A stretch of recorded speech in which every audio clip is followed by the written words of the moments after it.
TVC, a TV do Correio da Manhã.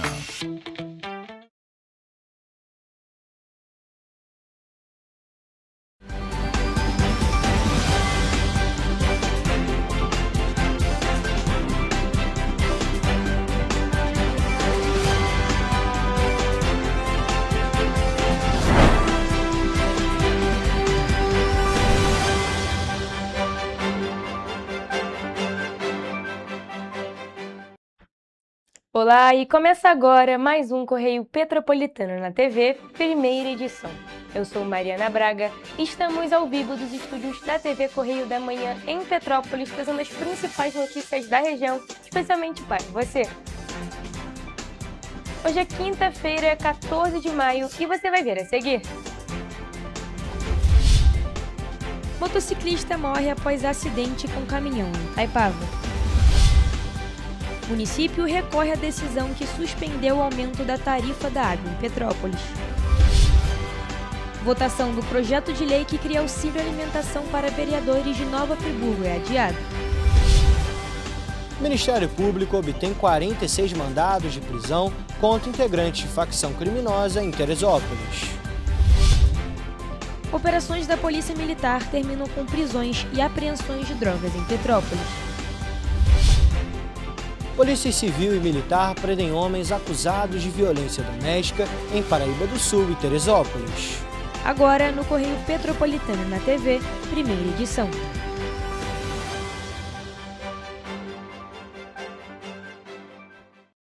Um motociclista de 30 anos morreu após um acidente envolvendo um caminhão na manhã desta quinta-feira em Itaipava, na estrada União Indústria, aqui em Petrópolis.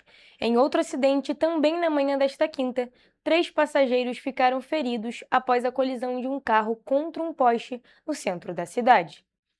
O primeiro acidente aconteceu na altura do número 8096 da estrada União Indústria, próximo a uma loja de materiais de construção. De acordo com o Corpo de Bombeiros, o acionamento para a ocorrência foi registrado por volta de 7h10 da manhã pelo quartel de Itaipava. Segundo testemunhas, o caminhão teria passado por cima da vítima durante o acidente e as circunstâncias da colisão ainda vão ser apuradas. A vítima, um homem de aproximadamente 30 anos, já estava sem vida quando as equipes chegaram ao local.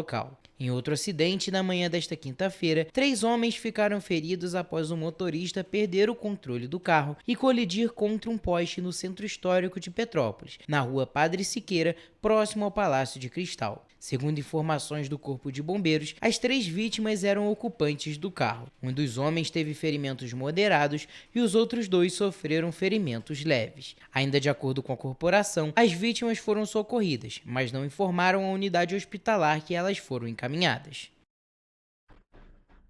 Olha só, gente, a Prefeitura de Petrópolis recorreu da decisão da 4ª Vara Civil, que determinou o repasse de 26 milhões de reais para a Condep e suspendeu o 8º termo aditivo do contrato de saneamento com a concessionária Águas do Imperador. No agravo apresentado ao Tribunal de Justiça, a Procuradoria-Geral do município afirma que a medida coloca em risco a saúde financeira da cidade e pode provocar colapso em serviços essenciais, como saúde, educação e coleta de esgoto. A decisão questionada foi assinada pelo juiz Jorge Luiz Martins Alves, no dia 10 de fevereiro. Além de suspender os efetivos do 8º termo aditivo do contrato de saneamento, o magistrado determinou a transferência imediata dos 26 milhões de reais do Tesouro Municipal para a Condep, no prazo de 72 horas, além do bloqueio de valores relacionados ao reajuste da tarifa da água. No recurso, a Prefeitura alega que o dinheiro é uma receita pública vinculada à outorga da concessão do serviço e, por isso, deve permanecer no Caixa Único do município. Já a Procuradoria afirma que retirar esse valor do Tesouro comprometeria diretamente o custeio de serviços essenciais. Em um dos trechos do documento, o município diz que a decisão é absurda, que ignora a separação dos poderes e cria uma vinculação de receita inexistente na lei. No agravo de instrumento, a Prefeitura também defende a manutenção do 8º termo aditivo do contrato de saneamento e do reajuste tarifário previsto no Decreto 345 de 2025. O município afirma que a suspensão do acordo ameaça um plano de investimento estimado em 320 milhões de reais para universalização do abastecimento de água e tratamento de esgoto até 2033, conforme metas do novo marco legal do saneamento. Ainda no recurso, a Procuradoria afirma que a decisão judicial pode gerar consequências federativas para Petrópolis. Segundo o documento, a suspensão do aditivo pode impedir o município de cumprir exigências previstas na legislação federal de saneamento, colocando a cidade em risco de perder acesso a transferências voluntárias da União e financiamentos públicos. O município também argumenta que a paralisação do reajuste da tarifa de água pode gerar cobranças retroativas no futuro e aumentar a inadimplência da população. Outro ponto levantado pela Prefeitura é que a ação popular utilizada para questionar o reajuste tarifário seria inadequada juridicamente para discutir política tarifária e direitos do consumidor. Uma cidade que tem um orçamento bilionário, uma cidade que até ontem a Secretaria de Educação queria fazer uma licitação no valor de 84 milhões para a terceirização na educação do nosso município e aí alegar que a devolução de 26 milhões vai colapsar os serviços públicos é inaceitável. O recurso ainda pede a suspensão das multas aplicadas ao secretário municipal de Fazenda, ao diretor da concessionária e ao próprio município.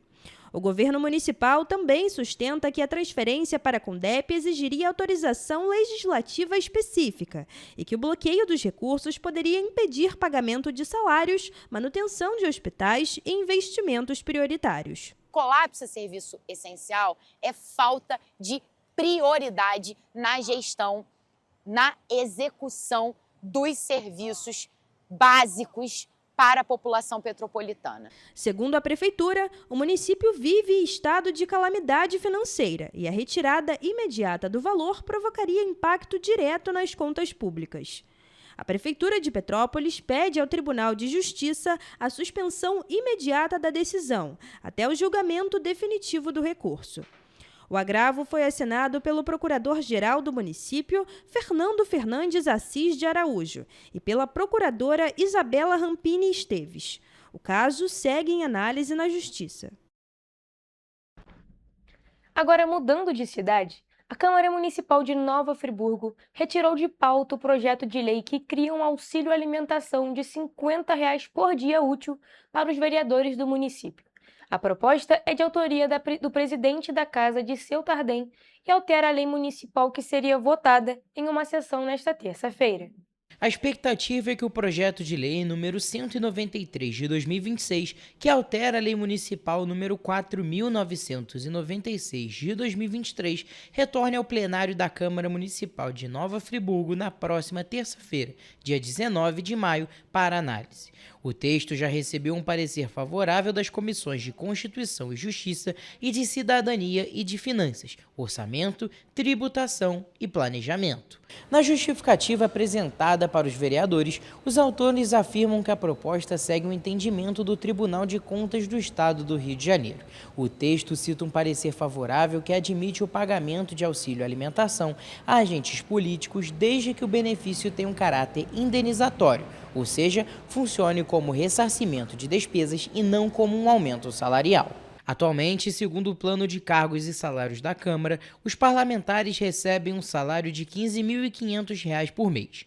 Considerando uma média de 22 dias úteis por mês e os 21 vereadores do município, o impacto financeiro anual estimado seria de aproximadamente R$ 277.200.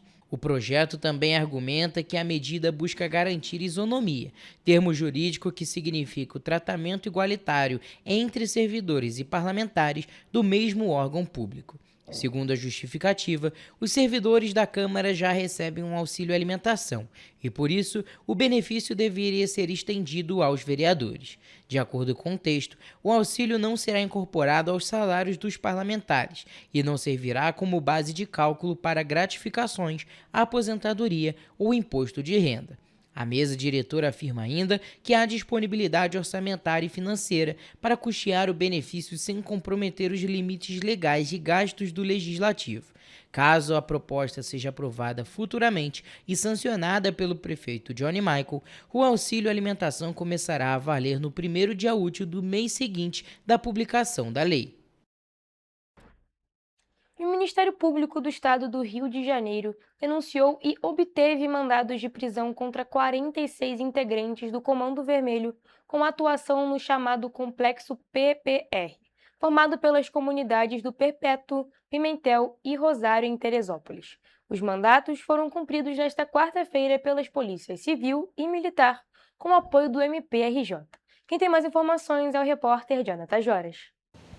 Os mandados foram expedidos pela 2ª Vara Criminal de Teresópolis. De acordo com as denúncias do Ministério Público, a atual cúpula do Comando Vermelho teria assumido o complexo PPR após a transferência do então líder da facção para o Presídio Federal. O complexo é formado pelas comunidades do Perpétuo, Rosário e Pimentel. Segundo o Ministério Público, os integrantes do grupo criminoso tinham uma rotina de ameaças e de silêncio forçado dentro das comunidades, com punições internas, agressões, torturas e até mesmo homicídios. Isso tudo contra moradores, usuários e membros da facção que descumprissem ordens. O tráfico de drogas acontecia nas proximidades de escolas, praças e áreas de grande circulação de moradores. Crianças e adolescentes eram utilizadas em funções ligadas à comercialização de drogas e até mesmo vigilância armada. As investigações indicam que a facção buscava ampliar o controle econômico sobre essas comunidades. E até o momento, 27 pessoas foram presas. Eu sou Jonathan Joras para a TV Correio da Manhã. Muito obrigada, Jonathan, por suas informações. Olha só, agora falando sobre ocorrências policiais, 2 operações da Polícia Militar contra o tráfico de drogas terminaram com presos, apreensões de entorpecentes e de material do tráfico em Petrópolis.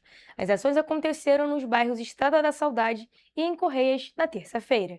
Policiais militares, em conjunto com agentes da 105ª Delegacia de Polícia, realizaram uma operação no Morro do Florido, na Estrada da Saudade. No local, os policiais encontraram 5 suspeitos manipulando drogas em uma escadaria utilizada pelo tráfico. Após cerco tático, 4 envolvidos foram detidos, sendo 3 adolescentes de 15, 16 e 17 anos e um homem de 20 anos. Na ação, foram apreendidas 133 embalagens de crack, 97 pinos de cocaína, 10 tabletes de maconha, R$10 em dinheiro e 5 celulares. O material estava pronto para venda e tinha inscrições de facção criminosa. O homem de 20 anos foi preso por tráfico, associação para o tráfico e corrupção de menores. Os adolescentes ficaram apreendidos. Já em Correias, na estrada Nossa Senhora da Glória, outra operação do 26º com a 105ª Delegacia terminou com 2 homens presos de 24 e 28 anos. Segundo a polícia, os suspeitos tentaram fugir durante a chegada das equipes. Um terceiro envolvido escapou por uma área de mata e disparou contra os agentes. Os policiais revidaram, mas ninguém ficou ferido. Com os acusados,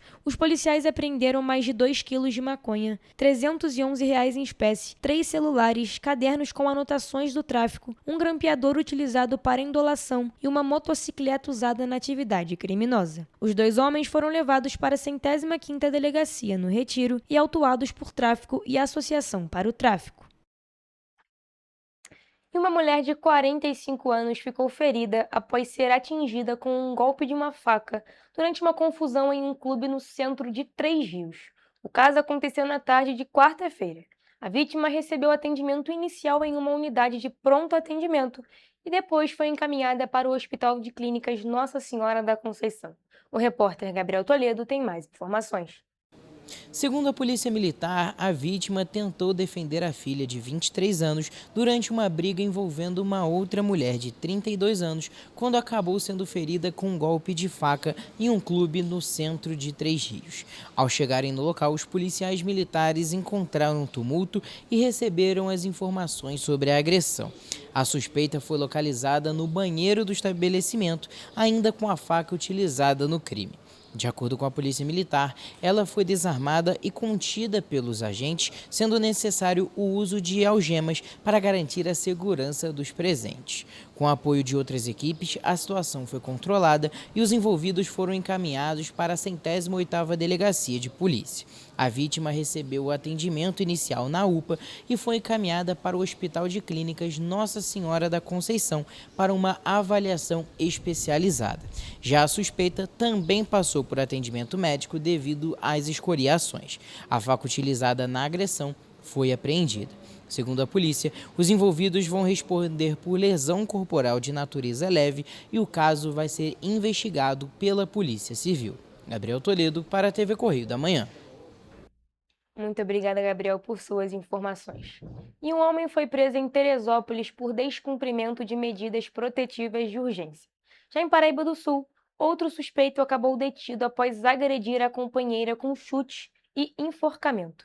As ocorrências aconteceram entre esta quarta e terça-feira e mobilizaram as polícias civil e militar da região serrana e no centro-sul fluminense. O repórter Jonathan Joras volta para trazer mais informações.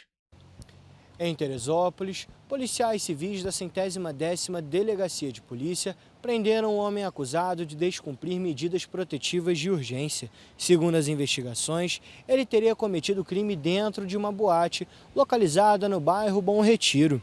Após receberem a denúncia, os agentes iniciaram as buscas imediatas e localizaram o suspeito dentro de uma academia no centro de Teresópolis. Em Paraíba do Sul, policiais militares do 38º Batalhão de Polícia Militar prenderam um acusado de 44 anos de violência doméstica no bairro Barão de Angra. De acordo com os agentes, a vítima de 30 anos correu para a rua em busca de ajuda após ser agredida com chutes e enforcamento pelo companheiro. A mulher relatou dores na cabeça e nas costas e foi encaminhada para o hospital e para o Instituto Médico Legal, onde foram constatadas lesões aparentes. O suspeito permaneceu preso e vai responder com base na Lei Maria da Penha. Eu sou Jonathan Joras para a TV Correio da Manhã. E você vai ver no próximo bloco. Programação especial marca Dia de Nossa Senhora de Fátima no Valparaíso. Resultado do pedido de isenção do Enem 2026 é divulgado. Desenrola Fiéis permite renegociação de dívidas a partir desta quarta-feira. Renda das famílias brasileiras bate recorde em 2025. CBMERG inaugura quartel em Iguaba Grande. O Correio Petropolitano na TV, primeira edição, volta já.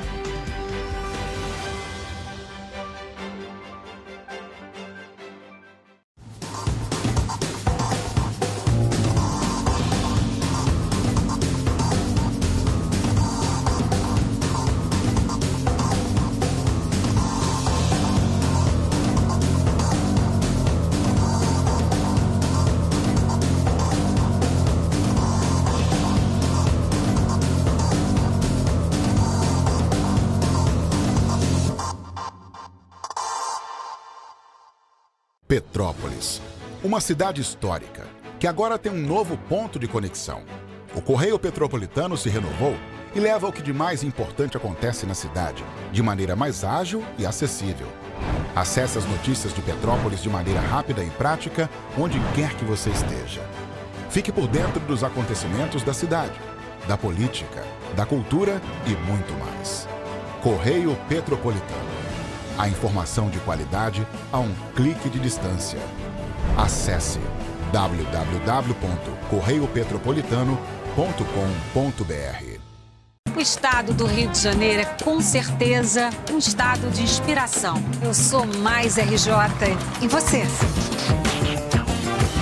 Sou mais cultura. Sou mais emprego.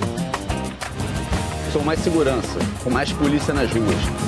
O Rio de Janeiro está em alta. Para onde você olha, tem mudança acontecendo. Que orgulho viver aqui. Somos o estado que não para de crescer. Governo do Estado do Rio de Janeiro. Enquanto você pensa que poderia ganhar igual aos homens, a Alerj faz. As leis que você precisa, a Alerj faz. Baixe o aplicativo da Alerj e conheça seus direitos.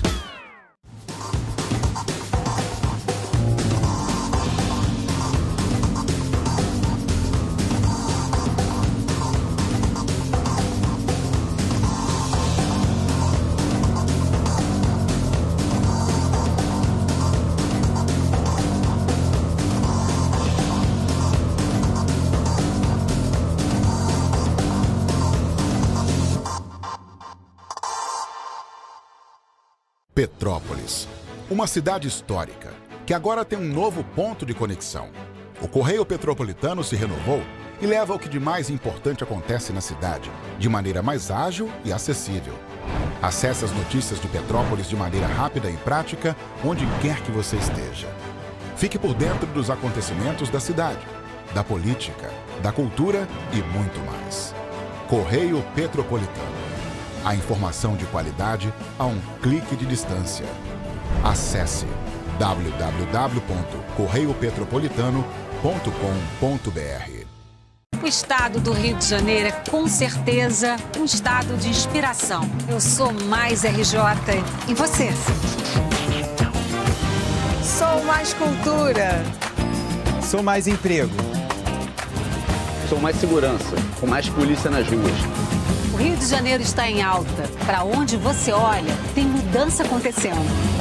Que orgulho viver aqui. Somos o estado que não para de crescer. Governo do Estado do Rio de Janeiro. Enquanto você pensa que poderia ganhar igual aos homens, a Alerj faz. As leis que você precisa, a Alerj faz. Baixe o aplicativo da Alerj e conheça seus direitos.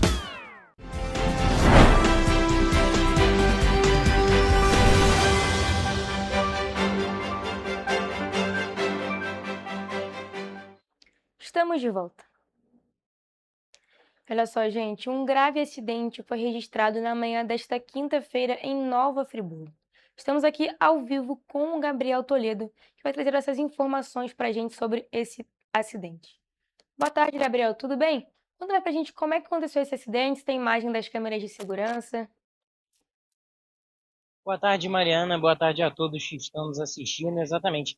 3 pessoas morreram e ao menos outras 3 pessoas ficaram feridas em um acidente envolvendo um caminhão desgovernado e um carro em Nova Friburgo. A gente está acompanhando as imagens das câmeras de segurança aí nesse momento.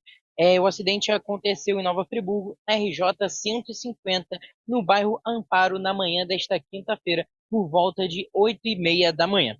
Segundo o Corpo de Bombeiros, os militares foram acionados por volta de 8h50 da manhã e no local já encontraram 3 vítimas já sem vida, sendo 2 homens e uma mulher. Ainda segundo a corporação, 3 pessoas foram encaminhadas para o Hospital Municipal Raul Sertã.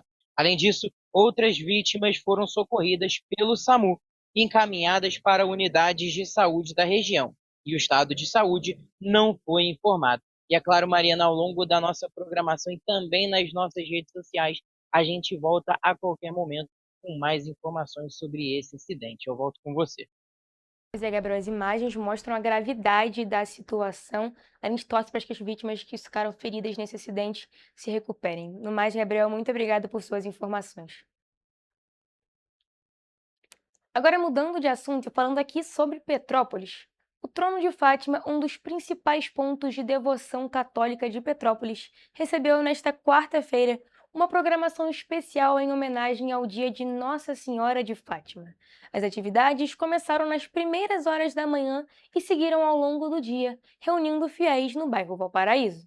A programação do dia de Nossa Senhora de Fátima contou com missas celebradas logo cedo em Petrópolis, às 7 da manhã, e seguiram até o fim do dia. O Santo Rosário foi realizado às 5h30 da tarde. Já a tradicional procissão em homenagem à Santa estava prevista para acontecer às 7 horas da noite, com saída do Teatro Mariano e percurso pelo Caminho do Rosário. E ela traz uma mensagem muito atual e muito viva, né? Naquela época, paz no mundo, né? O mundo em guerra, e hoje também.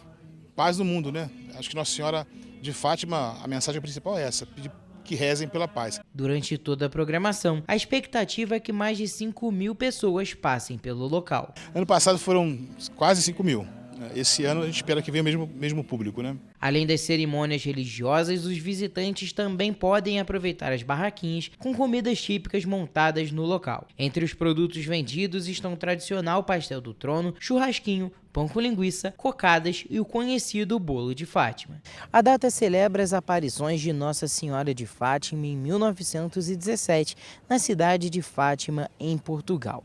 A devoção é uma das mais populares da Igreja Católica e mobiliza celebrações em diversos países, incluindo o Brasil. Rosa mantém a fé em Nossa Senhora de Fátima há pelo menos 51 anos, quando a filha nasceu com algumas comorbidades, mas sobreviveu. Minha filha com problema de doença, nasceu com problema, achei que ela ia embora. Entreguei ela para Nossa Senhora de Fátima, São José Tadeu. E graças a Deus ela está aí já há 59 anos. Vim trazer, agradecer tudo que ela tem feito na minha vida. E a tradição familiar foi passada para a filha. Há quanto tempo você participa das celebrações aqui no Trono de Fátima? Desde nascida, que a minha mãe disse, né? Muitos anos, desde que eu me conheço por gente, todo ano eu venho aqui fazer a oração e quando dá a missa também. Eu peço sempre as coisas que eu quero, né? Peço para abençoar minha família. Aí por isso que eu sempre venho, eu sou devota dela. As comemorações no Trono de Fátima continuam nas próximas semanas. Na sexta-feira, às 6 horas da tarde, vai ser realizado o encontro voltado ao público jovem. Já no dia 24 de maio, acontece a Corrida do Trono de Fátima. E agora falando sobre educação.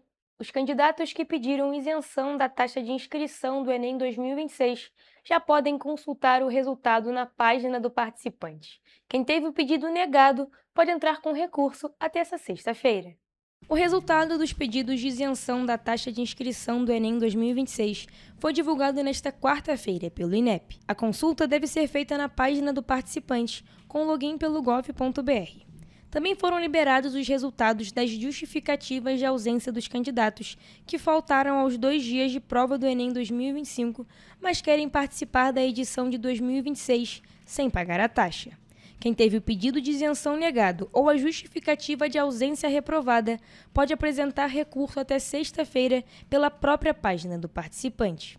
Para solicitar o recurso, o candidato precisa comprovar uma das situações exigidas pelo MEC, como estar matriculado na 3ª série do ensino médio em escola pública, ter cursado todo o ensino médio na rede pública ou como bolsista integral, estar inscrito no CAD único ou ser beneficiário do programa PED Meia. No caso da justificativa de ausência, é necessário apresentar nova documentação, com nome completo, data e assinatura. Documentos autodeclaratórios ou emitidos por pais irresponsáveis não serão aceitos. O resultado final dos recursos está previsto para o dia 25 de maio. Mesmo quem conseguir a isenção, precisará fazer a inscrição no Enem, em data que ainda será divulgada pelo Ministério da Educação. Ainda nesse assunto, estudantes com dívidas do Fundo de Financiamento Estudantil, que é o FIES, poderão renegociar os débitos a partir desta quarta-feira, já puderam, né? Dia 13.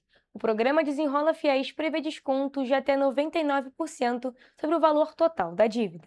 A renegociação vale para estudantes com contratos firmados até 2017 que estavam na fase de amortização, ou seja, de pagamento do financiamento em 4 de maio de 2026. A negociação poderá ser feita até o dia 31 de dezembro deste ano. Segundo o ministro da Educação, os estudantes poderão renegociar as dívidas diretamente pelos canais digitais da Caixa Econômica Federal e do Banco do Brasil. O ministro destacou ainda que o programa também beneficia quem está com os pagamentos pagamentos em dia. Nesses casos, os estudantes adimplentes terão 12% de desconto para quitar o financiamento antecipadamente. A expectativa do Ministério da Educação é que mais de 1 milhão de estudantes sejam beneficiários com refinanciamento das dívidas. Vale lembrar que o Desenrola Fiéis faz parte do novo Desenrola Brasil, lançado pelo governo federal para ampliar o acesso ao crédito e ajudar na reorganização financeira dos brasileiros. A medida não prevê o uso do FGTS para abatimento das dívidas do Fiéis.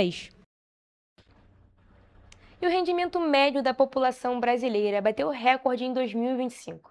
Segundo dados divulgados pelo Instituto Brasileiro de Geografia e Estatística, IBGE, o valor médio mensal de todas as fontes de renda chegou a R$ 3.367, o maior da série histórica da PNAD contínua, que foi iniciada em 2012. O resultado representa um crescimento de 5,4% em relação a 2024 e de 8,6% na comparação com 2019, ano anterior à pandemia.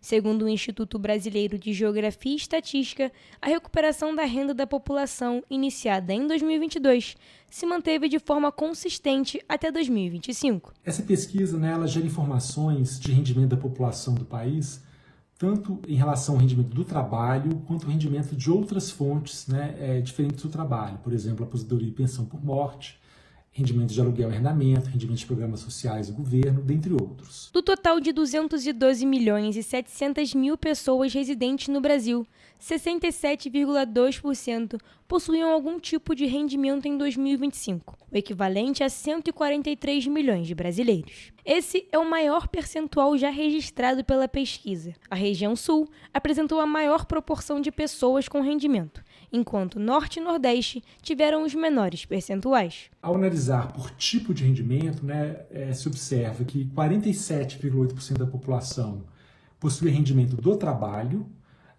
também foi o valor máximo da série, enquanto 27,1% tinham rendimentos de outras fontes.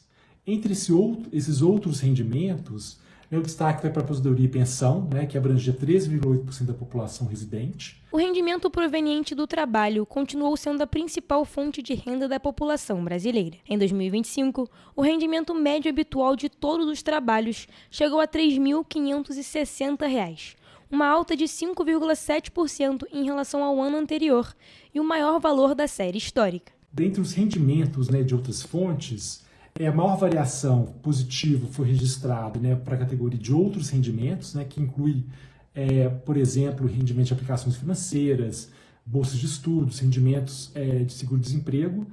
E esse percentual de pessoas que recebiam essa categoria outros rendimentos aumentou de 1,5% para 1,9% da população. A massa de rendimento mensal real de todos os trabalhos atingiu 361 bilhões e 700 milhões de reais em 2025, o maior valor da série histórica. Segundo o IBGE, esse foi o 4º ano consecutivo de crescimento da massa de rendimento do trabalho acima de 6%. Em 2025, o rendimento de todas as fontes, considerando a população residente com rendimentos, registrou um valor médio de R$ 3.367, incluindo diferentes tipos de rendimento, que esse foi o maior valor da série histórica da pesquisa e representa um crescimento de mais de 5% em relação a 2024. Mesmo com o aumento da renda, o IBGE aponta que a desigualdade ainda segue elevada no país. Os 10% da população com maiores rendimentos receberam em média 13,8 vezes mais do que os 40% com menores rendimentos. Além disso, o 10º mais rico da população concentrou 40,3% de toda a massa de rendimentos domiciliares em 2025. O Corpo de Bombeiros Militar do Estado do Rio de Janeiro inaugurou na última sexta-feira o destacamento de bombeiro militar de Iguaba Grande, na região dos Lagos. A nova unidade representa um avanço estratégico na ampliação da cobertura operacional da corporação e garante presença permanente dos bombeiros militares no município, fortalecendo os serviços de combate a incêndios, busca e salvamento, atendimento pré-hospitalar e ações de defesa civil. A entrega faz parte do projeto Bombeiro 100%, que visa tornar o Rio de Janeiro o único estado do país com pelo menos uma unidade operacional em cada um dos seus 92 municípios. Atualmente, a iniciativa chegou a 71% de sua conclusão. A nova unidade é considerada um marco operacional, por ser a primeira do estado a receber uma viatura motorhome totalmente equipada, funcionando como um verdadeiro quartel sobre rodas. Além disso, o destacamento é o primeiro a operar uma viatura multimissão, um veículo com mais mobilidade, versatilidade e autonomia para as equipes. O CBMERG investiu cerca de R$ 3.800.000 na estrutura operacional da unidade, incluindo viaturas, equipamentos e materiais modernos. A implantação do destacamento foi realizada em parceria com a Prefeitura de Guaba Grande, responsável pela cessão do terreno e apoio em etapas da obra, consolidando um modelo de cooperação eficiente e sustentável. Além de ampliar a presença do CBMERG na região dos Lagos, o novo quartel reforça a cobertura emergencial em áreas de grande fluxo turístico e elevada demanda durante períodos de férias e veraneio. Nós vamos agora para um rápido intervalo, mas não sai daí, porque na volta temos o Correio Esportivo.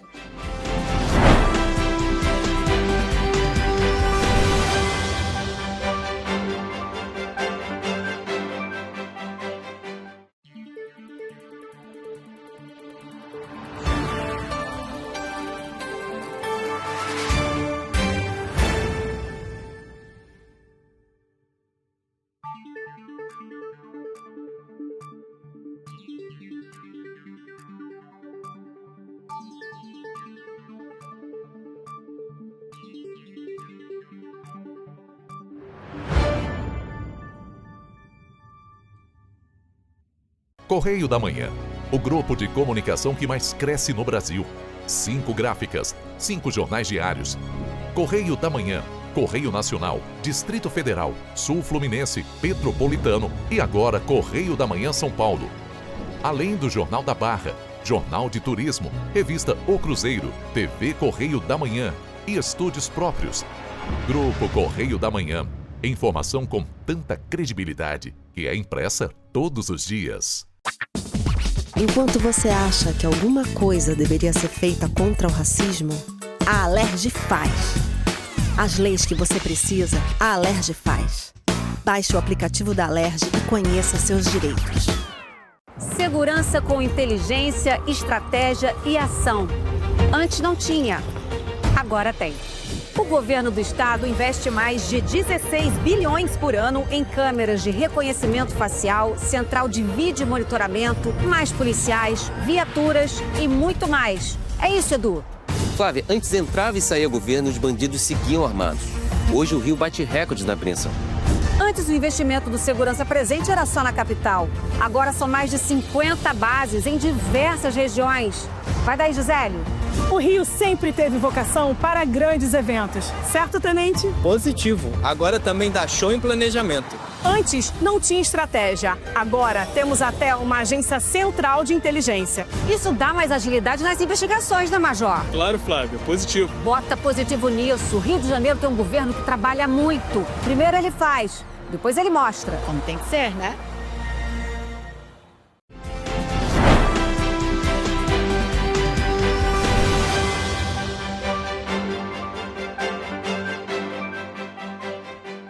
Estamos de volta. E como prometido, vamos agora para o Correio Esportivo com as principais notícias do mundo do esporte.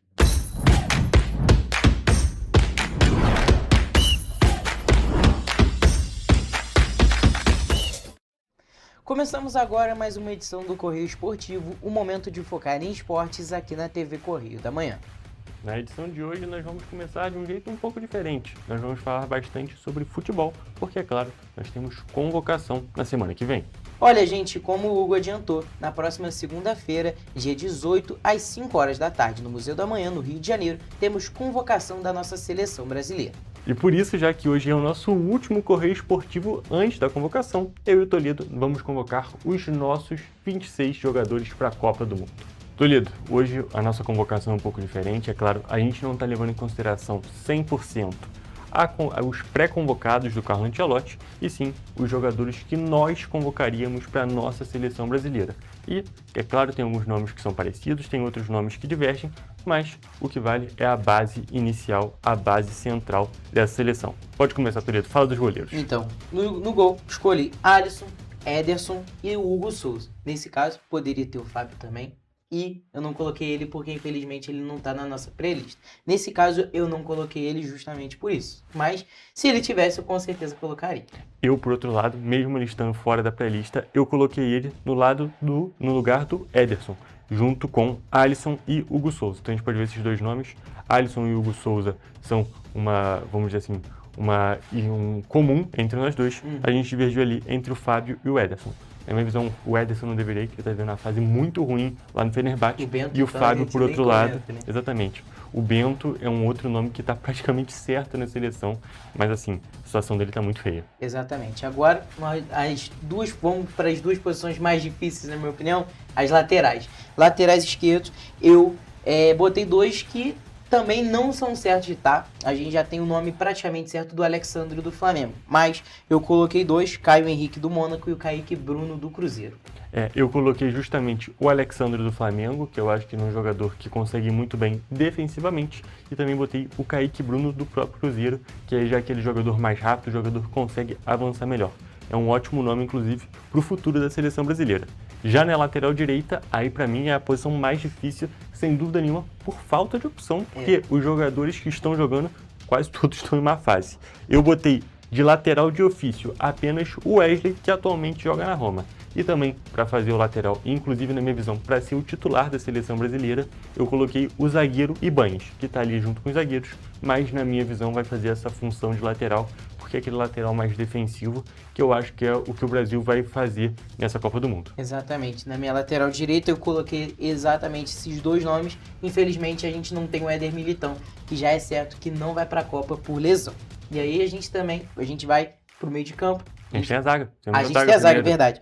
Na zaga, eu acho que é um pouquinho mais fácil, né, Hugo? Eu acho que a zaga é um pouco mais fácil e é uma dor de cabeça boa que o técnico vai ter, porque a gente tem muitos zagueiros muito qualificados.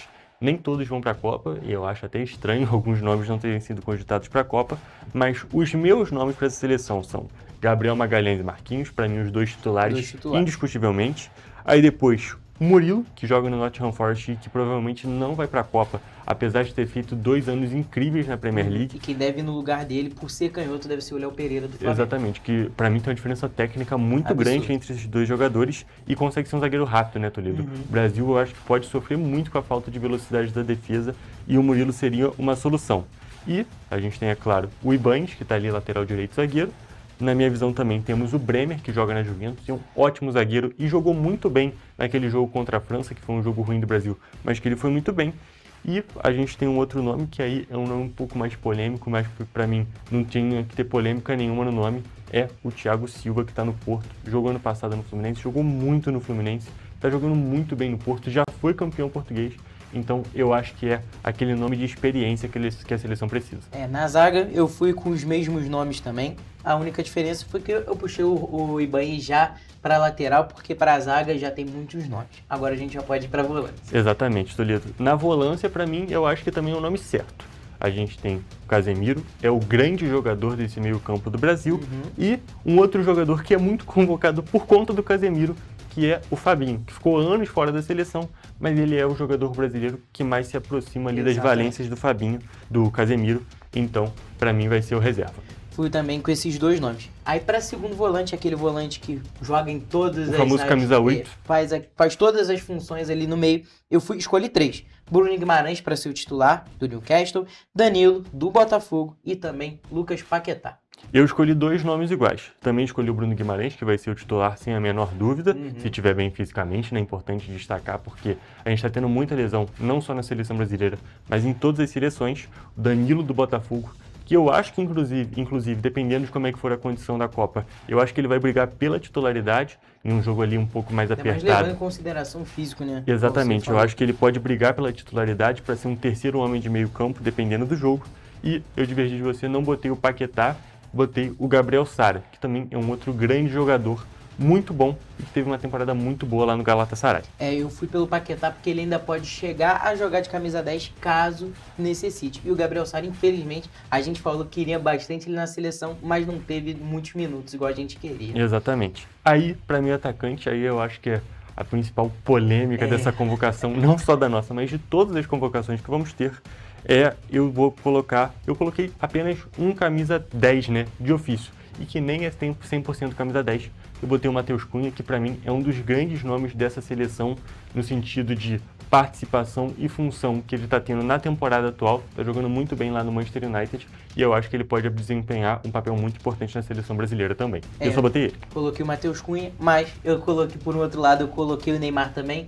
É aquilo, é uma situação muito difícil, né? Porque todo mundo sabe da genialidade do Neymar, mas ele é uma total incógnita e eu acho que faltou, acho que já tinha muitos nomes em outras posições, eu escolhi o Neymar também. Perfeito, Toledo. Aí a gente chega no ataque, que também é uma parte que é bem servida, mas também tem muitos pormenores, tem muitas coisas que podem mudar. A gente começa pela ponta esquerda, né, Toledo? Eu acho que o meu ponto esquerda de ofício é o Vinícius Júnior. Tem outros jogadores que fazem a ponta esquerda na minha convocação, porém, eles não necessariamente são ponto esquerda de ofício. Então, de ponta esquerda, de verdade, eu só coloquei o Vinícius Júnior.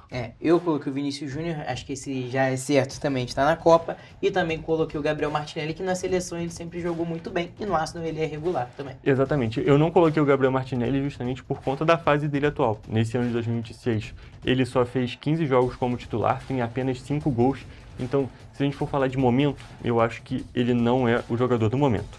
Na ponta direita, aí a gente tem ali uma das melhores posições, tem muitas opções de verdade. Eu coloquei Luiz Henrique, Petropolitano Luiz Henrique, sempre bom a gente destacar. Botei também o Rafinha, que é o jogador que tanto faz a posição ali da ponta direita quanto a ponta esquerda, como às vezes até meio armador. Também coloquei o Antony, que é justamente o da vaga do Gabriel Martinelli, que o Antony, sim, faz uma ótima temporada nesse ano. E também uma das mudanças, né, um jogador um pouco diferente, que eu sei que você colocou também. Coloquei o Ryan, que joga no Bournemouth, que é um daqueles jogadores polivalentes.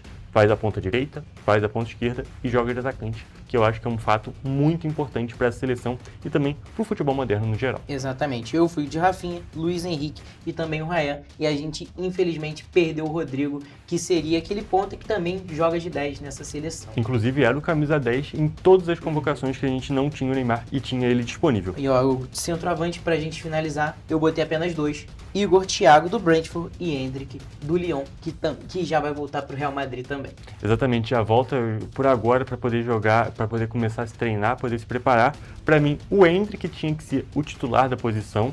Eu acho que é um grande jogador e que está vivendo uma grande fase lá no Lyon. E eu também coloquei o Igor Thiago para ser aquele jogador que joga um pouco diferente, né? Aquele jogador que é mais o camisa 9 de ofício, né? E também tem a possibilidade de jogar por cima, né? A gente precisa de um cabeceador. Então eu botei o Igor Thiago. E o outro nome que eu botei foi o João Pedro. Eu também coloquei o João Pedro, que joga no Chelsea, que está vivendo uma ótima fase no Chelsea, está jogando muito bem. Fez um golaço de bicicleta recentemente, inclusive, a gente tem que destacar. E ele é um nome um pouco diferente, não é aquele 9 tanto de ofício, apesar da imposição física, mas também é o nome da minha seleção. Eu fui só com esses dois porque eu tentei dar um espacinho pro Neymar, já que a gente não teve o Estevão, não teve o Rodrigo, sobrou, e eu fui só com 2 centroavantes também.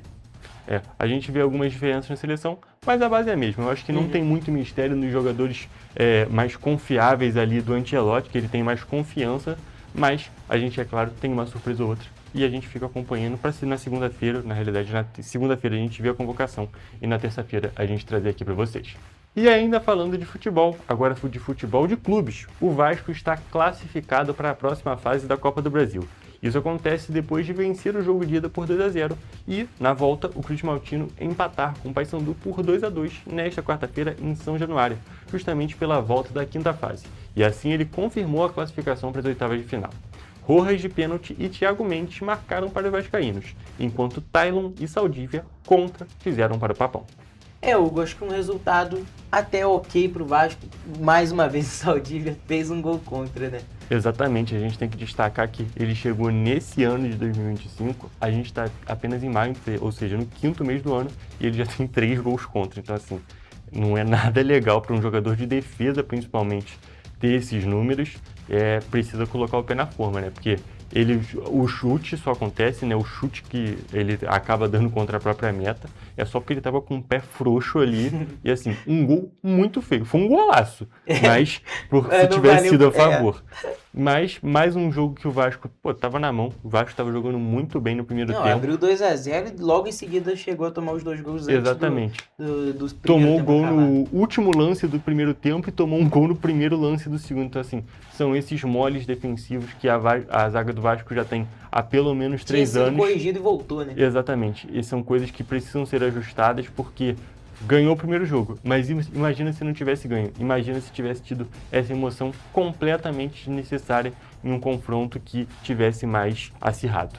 E o outro carioca que jogou antes da nossa gravação foi o Fluminense, que venceu o Operário por 2-1 no Maracanã na noite de terça-feira. Os gols foram marcados por Savarino e Lúcio Acosta. É mais um jogo sofrido do Fluminense Zubeldia, mas conseguiu ganhar. Exatamente, se a gente está falando de emoção desnecessária, a gente também tem que destacar esse time do Fluminense que está passando muita emoção desnecessária para o torcedor, e a gente tem que falar, né? O Fluminense também abriu 2-0, diferente do Vasco, ainda teve uma chance de ampliar o placar, teve um pênalti ali do John Kennedy que, vou falar minha visão pessoal, Toledo, na hora que eu vi ele pegando para a bola, já estava parecendo que ele ia perder, ele não estava com muita confiança, e ali ele chutou a bola no travessão daquela famosa pancada, mas infelizmente não foi no gol, e depois o time do Operário conseguiu achar um gol, e no finalzinho teve muita pressão, e a sorte do Fluminense é que o próprio Operário teve um jogador expulso, numa falta completamente desnecessária, inclusive ele fez 3 faltas para amarelo em sequência, e acabou sendo expulso ali, e aí conseguiu tranquilizar um pouco a situação. Mas mais um jogo que o Fluminense fica aquém do esperado. Exatamente, mas mesmo jogando mal, conseguiu se classificar para as oitavas de final da Copa do Brasil. E algo a gente não comentou justamente sobre o Botafogo, sobre o Flamengo, que jogam nessa quinta-feira à noite, depois da nossa gravação. Exatamente, a gente tem que falar que o Botafogo vai jogar contra a Chapecoense, precisa ganhar, tem um jogo muito importante para esses dois clubes, tanto para o Botafogo quanto para o Flamengo. A gente tem um jogo do Botafogo, que é contra a Chapecoense, que é um adversário mais fraco, um adversário que atualmente é o lanterna da Série A do Campeonato Brasileiro. O do Vitória é um pouco mais complicado, mas aí a gente vai acompanhar como é que vai ser esse resultado, principalmente levando em consideração, Toledo, que esse jogo tem tudo para ser um pouco mais quente, porque os últimos jogos entre Flamengo e Vitória estão sendo marcados por muitas polêmicas de arbitragem. Infelizmente nosso tempo acabou e assim a gente finaliza mais uma edição do Correio Esportivo e é claro, a gente se vê na próxima edição. Um beijo! Exatamente, gente. Até a próxima e é claro, uma edição muito especial que vai ser justamente a edição da convocação da Seleção Brasileira. Até lá!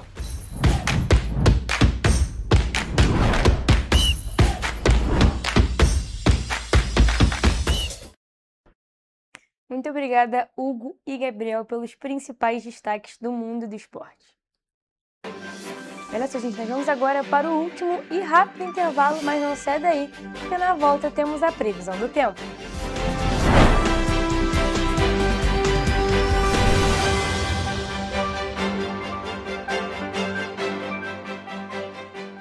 Antes, aqui no Rio, não tinha o devido cuidado com o meio ambiente. Agora tem. O governo do estado está despoluindo a Baía de Guanabara. E com obras de saneamento e ecobarreiras, devolveu as praias do Flamengo e Glória limpas e próprias para o banho.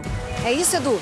E tem mais. Antes o Rio não tinha combate ao desmatamento e nenhum programa de reflorestamento. Agora, o governo do estado fez a recuperação do ecossistema florestal e marinho. Gisélia, com você. Você lembra o que acontecia aqui quando chovia? Aqui, ó, alagava tudo. Agora, o governo do estado investiu mais de 800 milhões no Limpa Rio e limpou 3.000 quilômetros de rios, córregos e canais em todo o estado, evitando assim o impacto das chuvas. O Rio tem um governo que trabalha muito. Primeiro ele faz, depois ele mostra. Como tem que ser, né? Enquanto você imagina que poderia rolar desconto na conta de luz, a Alerj faz. As leis que você precisa, a Alerj faz. Baixe o aplicativo da Alerj e conheça seus direitos.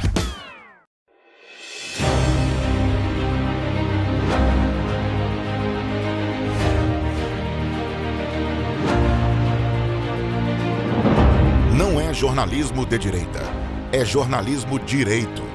Correio Petropolitano. Tudo que seu jornal não deveria ter deixado de ser. Todos os dias, em uma banca perto de você.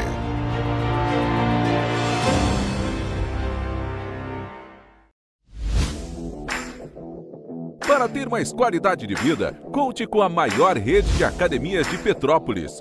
Aqui na Corper, com uma mensalidade, você utiliza todas as unidades: Centro, Bingen, Itamaraty e Itaipava. Com planos a partir de R$ 98,00, a academia oferece ambientes modernos para você cuidar da sua saúde com segurança. Os espaços contam com dezenas de aparelhos de musculação, diversos equipamentos para aeróbico e funcional, além, é claro, de profissionais qualificados e uma extensa grade de aulas coletivas, que inclui dança, bike, jump, wolf fit, step fit, entre outras. Nossas estruturas são equipadas com salas de musculação e aulas coletivas, salas de avaliação física e nutricional, vestiários e estacionamentos amplos. Venha nos fazer uma visita e surpreenda-se! Petrópolis, uma cidade histórica que agora tem um novo ponto de conexão. O Correio Petropolitano se renovou e leva o que de mais importante acontece na cidade, de maneira mais ágil e acessível. Acesse as notícias de Petrópolis de maneira rápida e prática, onde quer que você esteja. Fique por dentro dos acontecimentos da cidade, da política, da cultura e muito mais. Correio Petropolitano. A informação de qualidade a um clique de distância. Acesse www.correiopetropolitano.com.br.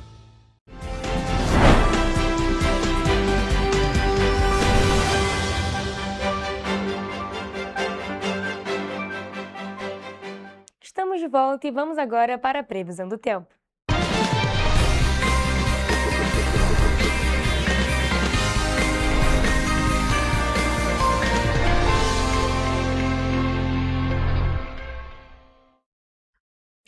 Gente, estamos chegando aí ao fim de mais uma semana.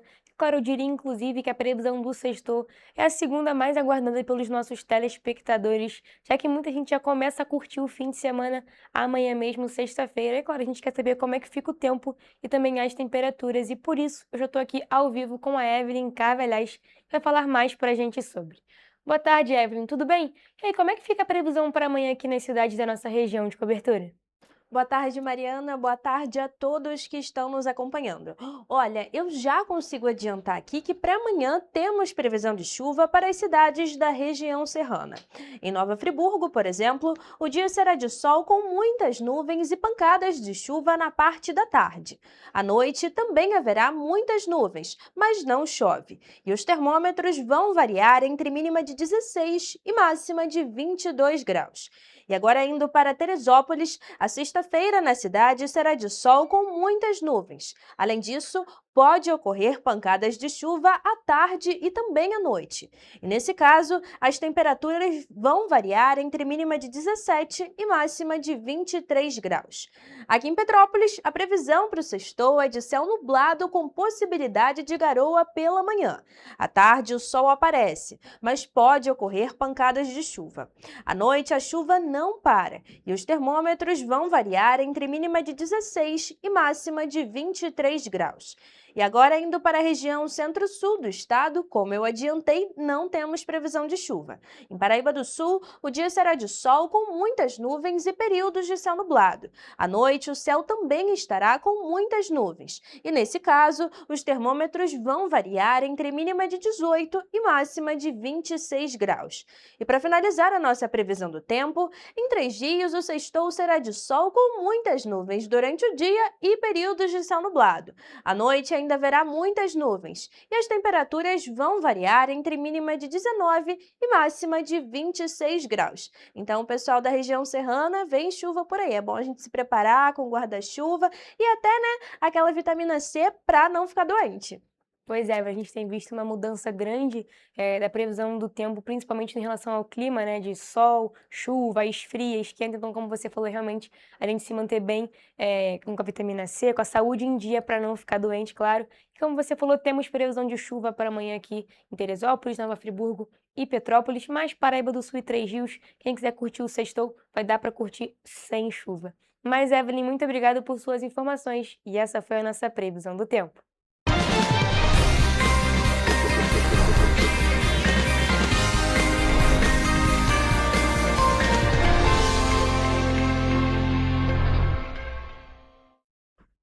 Pessoal, a gente fica por aqui, mas mais notícias e informações você encontra nos nossos telejornais, além, é claro, do nosso site em correiopetropolitano.com.br, as nossas redes sociais, o Facebook, TV Correio da Manhã, e os nossos Instagrams, @Correio Petropolitano e @TV Correio da Manhã. Siga a gente para se manter sempre informado. E olha, a participação de vocês através do envio de denúncias é muito importante. E vocês podem nos enviar essas denúncias através do nosso e-mail em tvccorreiodamanhã@gmail.com ou também para o nosso WhatsApp no DDD 24 99248 3167. O Correio Petropolitano na TV primeira edição fica por aqui, mas amanhã a gente tá de volta. Eu espero por vocês a partir de 1h da tarde. Temos um encontro marcado. Até lá!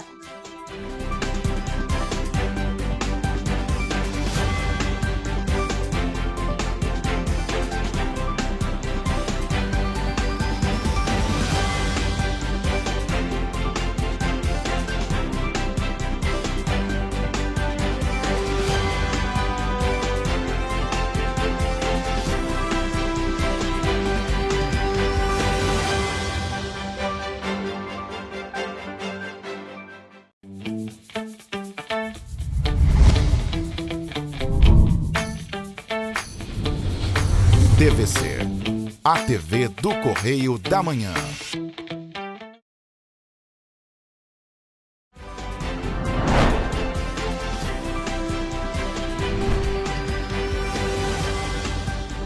Olá, meu nome é Tassiana Ferrante e eu convido você a assistir de segunda a sábado às 6h30 da noite o jornal Correio Petropolitano na TV, segunda edição.